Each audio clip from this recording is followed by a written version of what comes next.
O Procurador-Geral da República, Augusto Aras, sempre foi colocado como um aliado de Jair Bolsonaro. Críticos e opositores classificaram sua atuação como leniente e omissa durante a gestão do ex-presidente, principalmente na pandemia da Covid-19.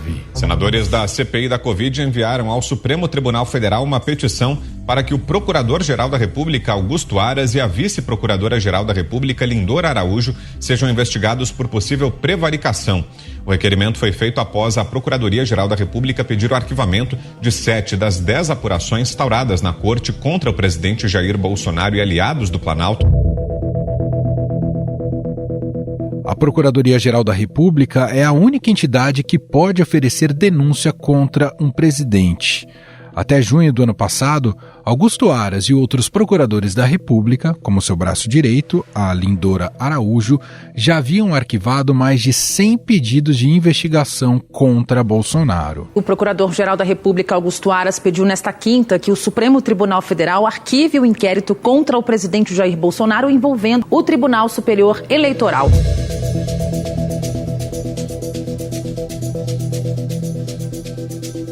O mandato do atual Procurador-Geral da República termina em setembro e Lula terá que escolher um nome para ocupar a vaga. Com essa ligação com Jair Bolsonaro, seria impossível pensar que Augusto Aras pudesse ser reconduzido para um terceiro mandato. Mas será que é tão impossível assim? O próprio Aras já trabalha intensamente nos bastidores com esse objetivo. Tem feito acenos ao governo Lula, enfatizando seu trabalho para enfrentar e desestruturar as bases do lavajatismo, como ele diz, que foi responsável pela prisão do atual presidente. Não vamos admitir que se faça proselitismo partidário da informalidade que trouxe o descrédito à justiça brasileira e mais ao Ministério Público, que produziu provas inválidas, conduziu processos com violação ao devido processo legal.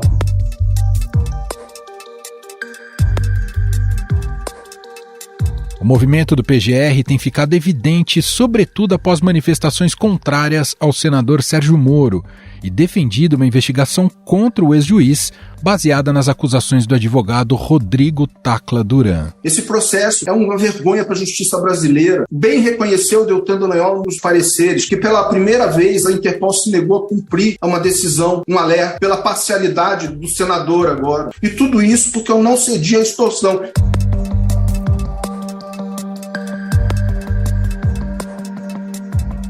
A partir dessas manifestações recentes do PGR e essa guinada em prol do atual governo, a recondução dele tem sido vista com bons olhos por alguns setores do PT. Alas influentes da legenda têm defendido um novo mandato para Augusto Aras, inclusive em conversas com Lula. O presidente já afirmou que não vai, necessariamente, escolher um nome a partir da lista tríplice elaborada pela Associação Nacional de Procuradores da República. O critério vai ser um critério pessoal, de muita meditação, vou conversar com muita gente, sabe? Eu só espero escolher, com a graça de Deus, um cidadão que seja decente, digno, de muito caráter e que esse cidadão seja respeitado pelos bons serviços prestados ao país. Eu não penso mais em lista tríplice. Essa lista já foi definida e conta com os nomes de José Adonis, Luísa Frischensen e Mário Bonsalha.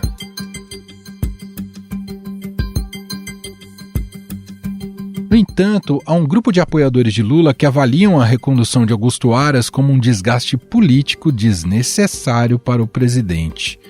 Não podemos esquecer também que, quando era candidato, o petista se referiu ao atual Procurador-Geral da República como engavetador. Eu poderia ter escolhido um procurador engavetador. Sabe aquele amigo que você escolhe que nenhum processo vai para frente? Eu poderia ter feito isso, não fiz. Um dos principais ativos de Aras seria seu bom trânsito no Senado e na Câmara. Até por isso, ele conta com 2 cabos eleitorais de peso: o senador Davi Alcolumbre, presidente da CCJ do Senado, e o presidente da Câmara dos Deputados, Arthur Lira. um pedido de Augusto Aras para suspender o inquérito da Polícia Federal que atinge aliados do presidente da Câmara, Arthur Lira, e pediu que o caso seja remetido ao STF.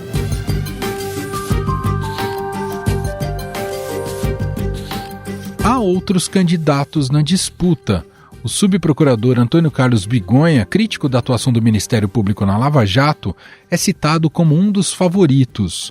Ele tem procurado integrantes do Executivo e até conselheiros e amigos do presidente para viabilizar seu nome. O subprocurador Paulo Gonet, próximo ao ministro do Supremo Tribunal Federal Gilmar Mendes, também tem feito campanha para assumir o cargo. Como procurador eleitoral, foi dele a dura manifestação pela inelegibilidade de Jair Bolsonaro. Primeiro, a condição de agente público do sujeito da conduta. Segundo, desvio de finalidade de situação vinculada ao cargo em que o sujeito está investido. Terceiro, a busca de vantagem para a situação eleitoral do candidato. Quarto, a gravidade da conduta para afetar a legitimidade do processo eleitoral.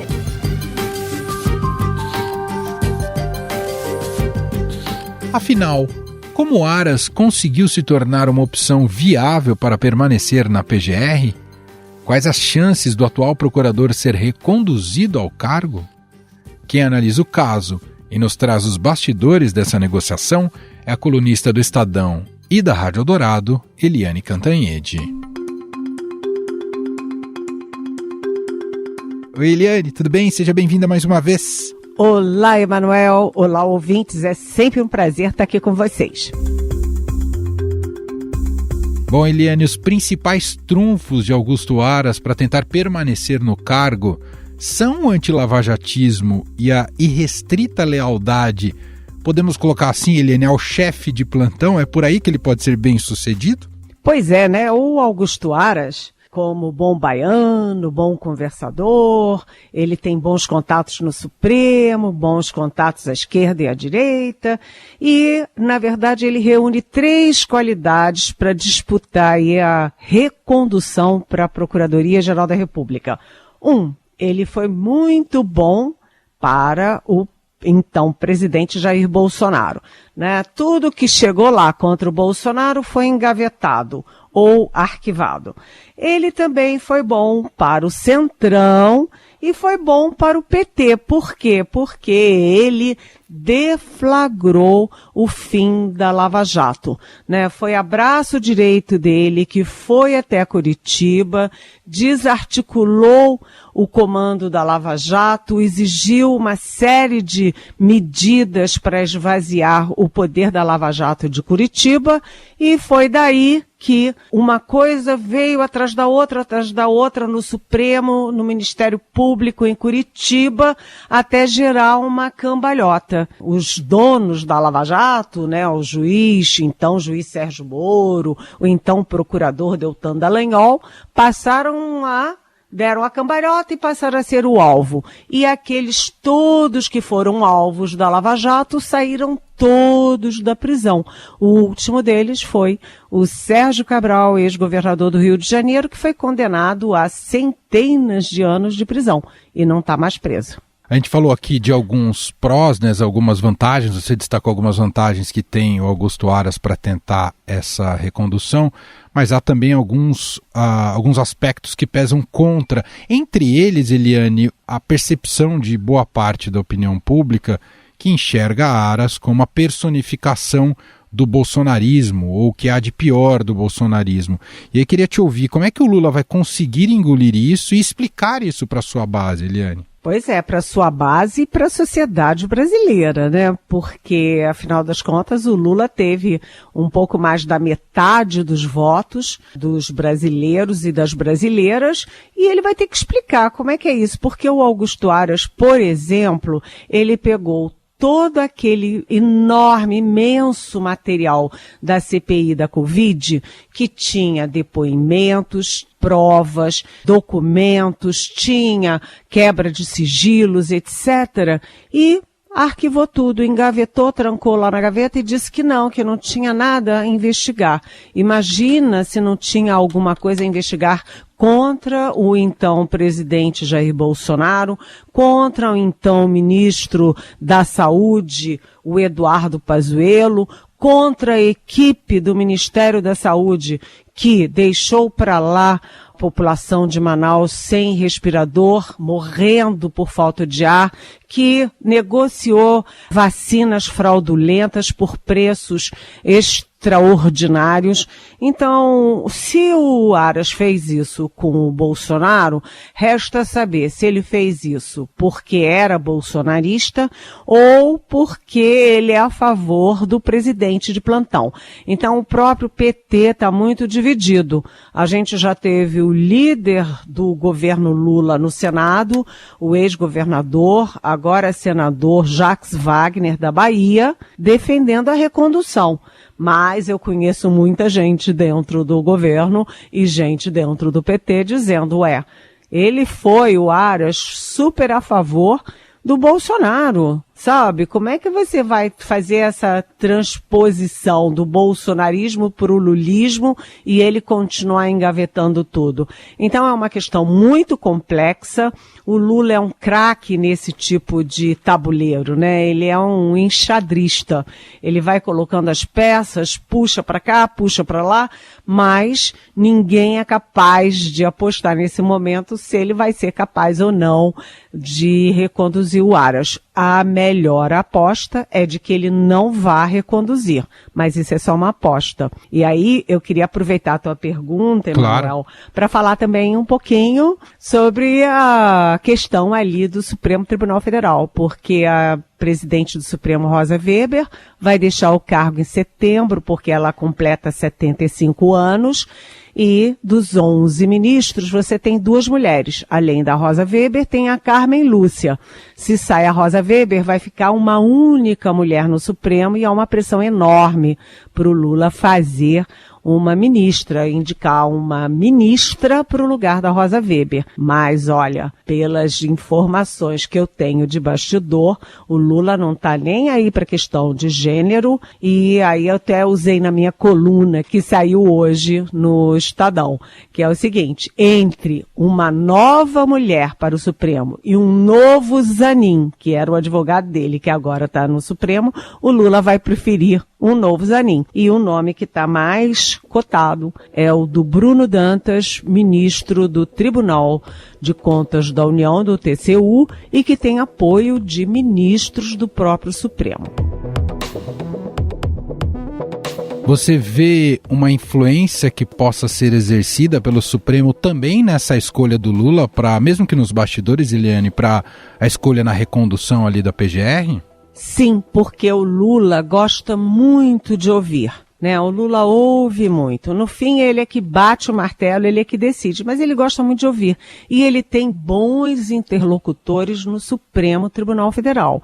Então, por exemplo, ele conversa bem com Gilmar Mendes, que não foi indicado por ele, pelo contrário, por isso que eu estou citando, foi indicado pelo Fernando Henrique Cardoso, que durante 2 décadas foi o maior opositor do Lula. Também conversa muito bem com o Luiz Roberto Barroso, conversa com a própria Carmen Lúcia, com o Alexandre de Moraes. Enfim, o Lula vai pesar as indicações, os nomes. Não significa que ele vai seguir, né? Mas que ele vai ouvir as ponderações, vai.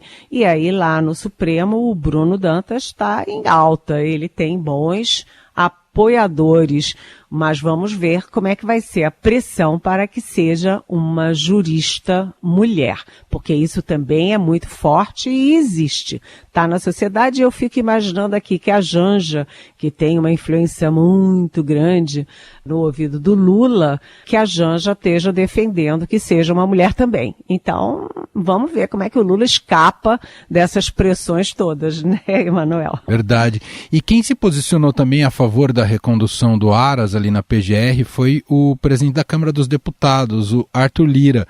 Em nome da governabilidade, isso pode ter um peso também na decisão do Lula, Eliane? Olha, o Arthur Lira, na verdade, é um homem muito forte na República. E o Arthur Lira tem a mesma trajetória aí do Augusto Aras, porque assim como o Aras foi bolsonarista na PGR, né, o Arthur Lira foi bolsonarista na Câmara. Tudo que o Bolsonaro queria foi aprovado na Câmara dos Deputados e aqueles vários pedidos de impeachment foram devidamente arquivados pelo Arthur Lira.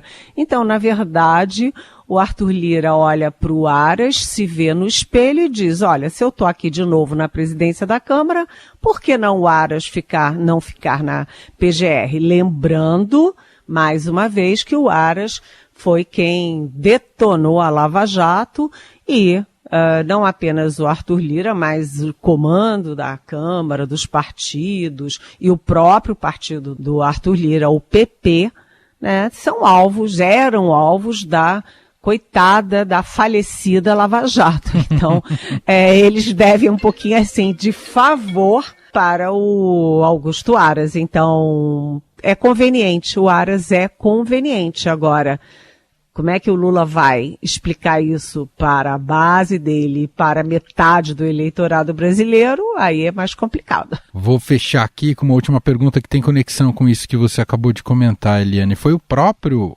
presidente Lula, né, que começou essa tradição de prestigiar a lista tríplice ali para a escolha do PGR. E agora tudo indica que ele deve romper com esse modelo de escolha. E aí eu te pergunto, quanto isso pode ser negativo para a democracia brasileira e até para a independência do Ministério Público? Olha, o que está por trás disso, do Lula ter, sim, cumprido a escolha dentro da lista tríplice e agora dizer que não quer saber de lista tríplice nenhuma, o que está por trás disso é a mágoa do Lula. Né, o Lula que foi condenado em primeira instância, segunda instância, foi preso, né, ficou aquele tempão preso. Então, o Lula agora, ele tem uma noção diferente de indicações. Porque lembrando que os ministros que ele indicou para o Supremo votaram contra ele na primeira rodada. Depois, quando veio aquela cambalhota que eu falei, né, da Lava Jato entrar na mira, né, e os alvos da Lava Jato saírem da mira, ao contrário, né, aí o Lula viu que o seguinte, o critério dele de indicação para a PGR e para o Supremo Tribunal Federal é o critério lealdade, tanto que ele foi muito criticado, Lula, por indicar o próprio advogado, Cristiano Zanin, e ele não deu a menor bola para as críticas e manteve o Zanin do início ao fim. E está lá, o Zanin, ministro do Supremo Tribunal Federal. Ou seja, o Lula não quer ser pego de surpresa, não quer que puxem o tapete dele nem na PGR, nem no Supremo Tribunal Federal. Aliás, também, de preferência, que não puxem o tapete dele na Câmara. Lembrando que o presidente da Câmara é o único que tem o poder de acatar pedidos de impeachment e fazer o processo andar. Então, o Lula está se cercando de pessoas que lhe deem segurança, que não vão votar contra ele, não vão julgar contra ele e o PT. Muito bem, diretamente de Brasília, Eliane Cantanhede participando aqui mais uma vez do nosso podcast. Obrigado pela conversa, Eliane. Até a próxima. Até a próxima. Beijão. Estadão Notícias.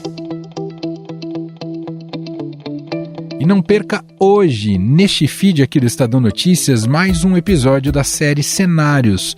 Sônia Raci recebe Valdir Beira Júnior, que é presidente da IP. Ele vai falar sobre seu otimismo com as novas tecnologias, as práticas ESG da empresa e o futuro do segmento de produtos de limpeza no Brasil. Não perca, portanto, mais um episódio da série Cenários, publicado às 5 horas da tarde, neste feed aqui do Estadão Notícias. E este foi o Estadão Notícias de hoje, quarta-feira, 19 de julho de 2023. A apresentação foi minha, Emanuel Bonfim. Na produção, edição e roteiro, Gustavo Lopes, Jefferson Perleberg, Gabriela Forte e Adele Robiches.